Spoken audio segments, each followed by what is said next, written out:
অহংকারী রাজার শিক্ষা। প্রস্তাবনা। এক দেশে ছিলেন এক প্রতাপশালী রাজা, নাম রাজা বিক্রমসেন।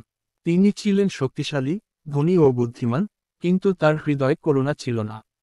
তিনি নিজেকে অপরাজেয় মনে করতেন এবং অহংকারে এতটাই অন্ধ হয়ে গিয়েছিলেন যে কারো কথা শুনতে চাইতেন না।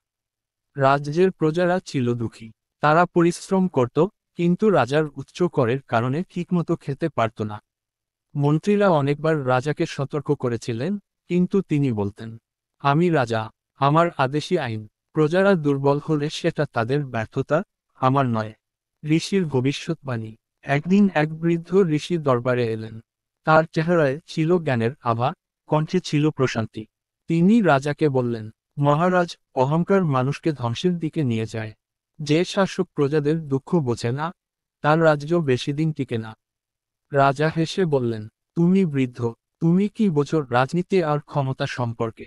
আমার শক্তি অপরিসীম, আমি চিরকাল রাজত্ব করব। ঋষি দীর্ঘশ্বাস ফেলে বললেন, সময়ের অপেক্ষা করুন, মহারাজ।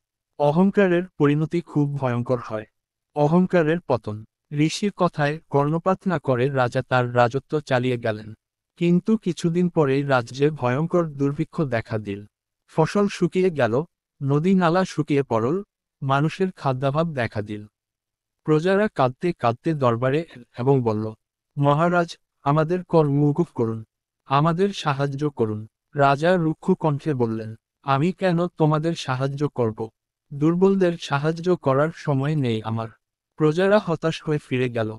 আর তখনই রাজ্যের জন্য আরো বড় দুর্যোগ আসতে লাগল। একদিন হঠাৎই শত্রুরা রাজ্য আক্রমণ করল। সাধারণত রাজা বিক্রমসেনের সৈন্যরা ছিল অপ্রতিরোধ্য, কিন্তু এবার তারা ক্ষুধার্ত ও ক্লান্ত ছিল। দুর্বল সৈন্যরা লড়াই করতে পারল না, শত্রুরা রাজ্যে ঢুকে পড়ল। রাজা পালানোর পথ খুঁজতে লাগলেন, কিন্তু চারপাশে শুধুই শত্রু। বোধোদয়। রাজা বিক্রমসেন বুঝতে পারলেন, তার অহংকারই তার সর্বনাশের কারণ হয়েছে। যে রাজা তার প্রজাদের ভালোবাসা অর্জন করতে পারে না, তার সিংহাসন বেশিদিন টেকে না।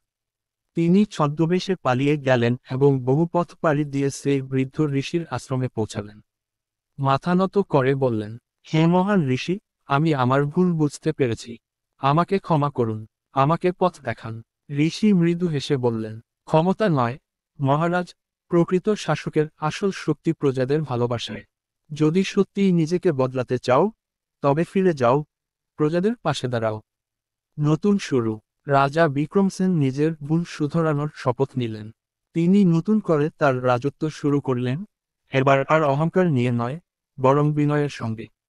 তিনি প্রজাদের সুখ দুঃখ বুঝতে শিখলেন, তাদের পাশে দাঁড়ালেন। ধীরে ধীরে তার রাজ্য আবার সমৃদ্ধ হলো, আর প্রজারা সত্যিকার অর্থেই তাকে ভালোবাসতে শুরু করল। এই গল্প থেকে শিক্ষা। অহংকার পতনের মূল কারণ। সত্যিকার নেতা সে, যে ক্ষমতা দিয়ে নয়, বরং ভালোবাসা দিয়ে শাসন করে।